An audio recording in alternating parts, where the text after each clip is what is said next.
ఇగో అమ్మ మేము నెల రోజుల నుండి పొలాలల్లో కానీ ఇక్కడ కళ్ళాలలో పోసుకొని ఉన్నాం. మాకు బరకాల కిరాయిలు బాగానే పడుతున్నాయి, వర్షాలు పడుతున్నాయి. మాకు దళారులు రత్తలేరు, ఇక్కడ సెంటర్ పట్టిన వాళ్ళు తెలుస్తలేరు. ఏమయ్యేది మాకు తెలుస్తలేదు. నెల రోజుల 15 రోజుల నుండి మేము ఇబ్బందులు పడతాను. వానల మా వడ్లు ఖరాబ్ అయిపోయినాయి. రైతులం మేము,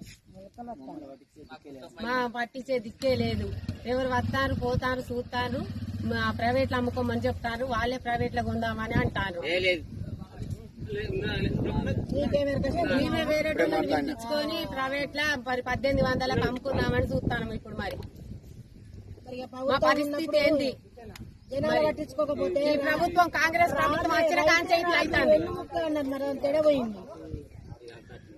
అప్లైయడానికి సెంటర్ పట్టిన వాళ్ళే ప్రైవేట్ అంటారు. పట్టించుకున్న వాళ్ళు ఉన్నారు. బస్తకు 3 కిలోలు 4 కిలోలు కటింగ్ అంటారు.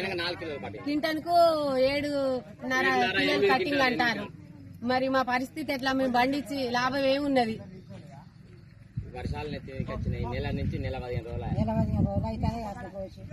2 నెలలకు దగ్గర వస్తుంది. 2 నెలలకు దగ్గర వస్తే రైతులు పట్టించుకునే లేదు. విత్తనాలు వాళ్ళు ఎప్పుడు పోసుడు, వచ్చేది ఎప్పుడు, పెట్టుబడికి అందేది ఎప్పుడు?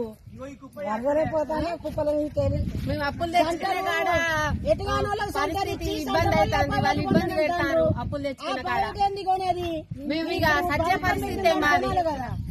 ఇప్పుడు మేము సత్య పరిస్థితుల్లో ఏమున్నాం. మరి ఊరే అవుతుంది. వరి పెట్టుకుంటే 200 రూపాయల కూలి పోయినా బతుకుతాం కానీ చేత చేసిందంటే ఏం లేదు. అరి పెట్టుకున్నాడు, ఇరి పెట్టుకొని చాలన్న శాస్త్రం అందరికి అన్నదాన అన్నదాత అంటారు గాని